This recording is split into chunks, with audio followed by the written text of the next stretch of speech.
everyone, welcome back to Nat Cakes My Day. I'm Nat, and today I'm going to be showing you how I made this popsicle drip cake. This cake was made for a popsicle drip collab hosted by Brittany. For those of you who don't know, a collab is when a host chooses a theme and then a group of people get together and actually create a cake using that theme. And then on a specific day, everyone will share their creations. So for this popsicle drip theme, the only criteria was that you needed to use a popsicle mold and it had to have a candy melt drip. So for me, I chose something that is very close and dear to my childhood, and that was the cyclone popsicle. So if you'd like to see how I made this cake, then keep on watching. For this cake, all you'll need is an actual cake, of course the buttercream, you'll need a silicone mold for the popsicle, and you'll need candy melt and heavy cream. I purchased my silicone mold on Amazon, and I got the Wilton candy melts from Michael's. To melt candy melts, you just have to put them in the microwave for 30-second increments until it's nicely mixed. Since we're doing stripes on this popsicle and we have 3 different colors, you do want to go one at a time. I started with the white and started applying the white into the popsicle mold using a paintbrush. You want to carefully get to the edges of each stripe to make sure everything is nicely covered. You may need to go over this a few times just to make sure that you have a thick line of chocolate along the whole mold, but keep going until it's good. And once I was done with the white, I went ahead and popped that into the fridge just to chill for a bit, and then I started melting my red.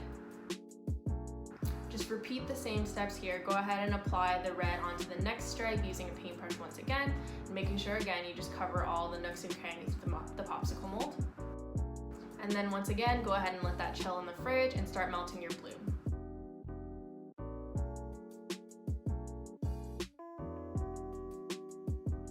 Once I was done with all 3 colors, I went ahead and went for one more coat. Just because I'm doing stripes of 3 different colors, I want to make sure that it's thick enough that it will actually hold and not break and crack. So I went ahead and melted a bit more white and then did a quick cover of everything all over again. You have to work very quick with this because if you're using hot melted candy melts onto cooled melts, it's going to melt of course under, so you have to be super careful so you don't spread and mix too many colors. So work quickly, but work very carefully as well. And then pop that back in the fridge and let it chill.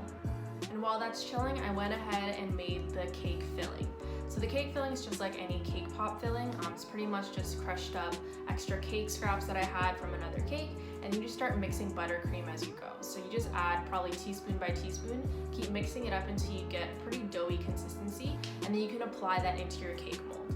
Notice here again, you do have to be super careful putting it in because you don't want to tamper too much with the candy melt and the mold. And then of course as well, also leave a nice little layer on the top so that you can apply some more candy melts to cover and seal it up. You'll want to make sure that you leave enough space so that when you do apply that top coat, it does touch the ends of the candy melt as well, so that everything is a nice coat around the entire cake pop. And now we're done with the popsicle mold, so now I'm going to start on the cake. So for this cake, I already had a cake pre-made. It's from another collab from the past. I tend to reuse cake bases for collabs just because I know I'm just practicing and testing it out. It's a great way to save money, save time, and save the resources. So no one's actually eating it, which is totally fine. It's just my base. So for this, I went ahead and used my collab cake structure, and then I coated it with buttercream. So as normal, do your normal crumb coat and chill, and then do your final coat of frosting. You will be covering a lot of your cake with the drip and sprinkles and things, but of course just make sure it's nice and smooth. So now that the base of our cake is ready to go, I'm going to go ahead and pop that in the fridge to chill once again, and then I'll start preparing my popsicles. So once your popsicles are nicely chilled, you just want to work your way through this mold and pop these out. So I always start by just pulling the mold against the popsicle, pulling it away, and then once it's good to go, I can just go ahead and pop that right out just like that.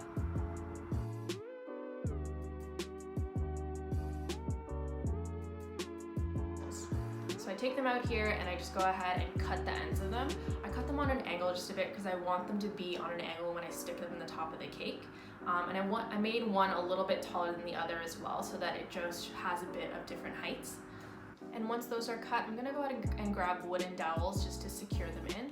So I took these skewers just from the dollar store. They're a bit thicker, which is really nice. And then I measured the length. They are quite longer. I wanted to make sure that they were very structured and would be secure to hold the popsicles. So go ahead and measure accordingly and then trim as you need to. And then once those are ready to go, you can go ahead and insert those into your popsicles. And now that our popsicles are full on ready, we're gonna go ahead and bring out our cake and pick the best side of the cake. The This is gonna be the front of your cake. Always pick the nice pretty one, of course, front facing, photos, all of that. So here I already picked the front of my cake, and now I'm taking my popsicles and sticking them in accordingly. And then once I'm happy with my cake and the popsicles in there, I'm gonna go ahead and put that in the fridge to chill one more time while I start melting my candy melts. So now for the drip. So with the drip, it's very important that you do have to mix it with heavy cream. Otherwise, the consistency is not gonna work with the candy melts. It will not run and have a nice drip. It'll just seize up on your cold cake. So it's very important that you have heavy cream. It is recommended that you do, the ratio is I think about 1 cup candy melt is 1/3 or 1/2 cup of heavy cream. I kind of eyeball it and mix it up until I get the right consistency, just like play with it a little bit and see the ribboning. And then once you're happy with that, you're good to go. So this part you need to work quite fast. So I went one at a time, alternating colors as I went. So that means I had to make sure that all 3 of my colors were very nicely melted and in the consistency that I needed it to be. And then I had to get started. So for this, we want to get the illusion that the popsicles are melting. So of course, start with your first color by dripping it around the ends of your popsicles, and then you work your way to the edge. Apply nice pressure so that the drip is going nice and long, and then alternate your pressure so that you have different heights. I went about 2 colors every drip, and then I alternated colors, and then kept going with that routine.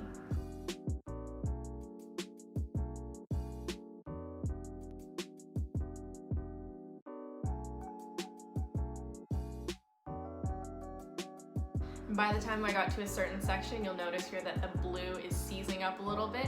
It's not dripping as long as I wanted to. The consistency is not as nice as it was. So I knew here the chocolate was getting too cold already, so I had to reheat them. And this is totally fine. You can go ahead and pop these back in the microwave to get the consistency a little bit runnier again. Just only do like 5 to 10 seconds. You really don't need to heat up that much because it's already pretty melted, just not runny enough for your cake. I think I only did mine for like 10 seconds and it was so runny. Honestly, I was making a mess in my microwave, and my bag, even the top flipped over, it dripped all over the floor, but I knew I had to work quick, so I was like, you know what, I'm just gonna clean this after, it's totally fine. But then of course I continued, and being very careful here, not trying to mix the colors, I went ahead and continued to pipe the rest of my cake. And just like I said, these set very, very quick, so make sure to keep looking back at your cake, making sure you like the drips, and adjust as soon as you can, because again, it will seize up and just dry very quick, so work quickly. So now for the sprinkles, I put them on a cold cake. It is a little tougher just because when the buttercream is set, it's harder to apply the sprinkles on, they won't stick as well. So some people do apply a little bit more buttercream on the sides and then apply their sprinkle, or somehow do it before the drip. Don't really know if I do that either. I think I still need to experiment a little bit. I've already mixed up 4 colors of sprinkles, so it's just the red, blue, white, and I added some black just to add a bit more color. I mixed all these 4 together in just a little container, and then you just sprinkle it around your cake board. I find this really easy because you're not making too much of a mess with your hands, but once you lay it on the cake board, you just take a spatula or your hands and just lift it off the cake board and just press it up against your cake. So of course this was a little bit tougher because again, the cake was kind of cold, so it did require me to push some on by my hand. And that's it. Super, super easy. This was the first time that I used a popsicle mold and the first time I used candy melts. They're not too hard, really. I definitely work with them again. I'm excited to make cakesicles as well.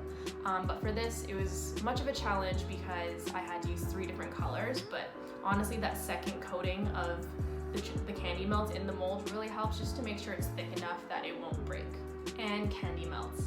I have to show you guys before because I did make this cake one time and the candy melts were just seizing up so much and the drip was just awful. I could not post this for the collab, so I just had to redo it. I did a smaller cake, but this time it was great. With the heavy cream, it definitely helps, so definitely don't skip on that. Don't think that you can do it without it because you really can't. And I'm very, very happy with how it turned out. It was super exciting too because once I posted it, all the other bakers in the collab also can tell that it was a cyclone cake, so that was a goal. I'm very happy that it was very recognizable and it brought everyone's childhood back. Collabs are just so much fun to do because you get to meet other bakers, you're in a group chat, you discuss what's going well, what's not going well, you get your tips, and then yeah, when everyone shares, it's just so empowering and so exciting, and you can see everyone's work, you can learn from everyone. I love collabs so much. I have a few more lined up in the next month or so I'm excited to share those as well. And that's all I have for you today. Hopefully this helps if you are looking to make a popsicle mold cake and also working with candy melt drips. I had a lot of fun with this, and I know I'll be experimenting a lot more with this stuff. And I'll see you later. Thanks so much for watching.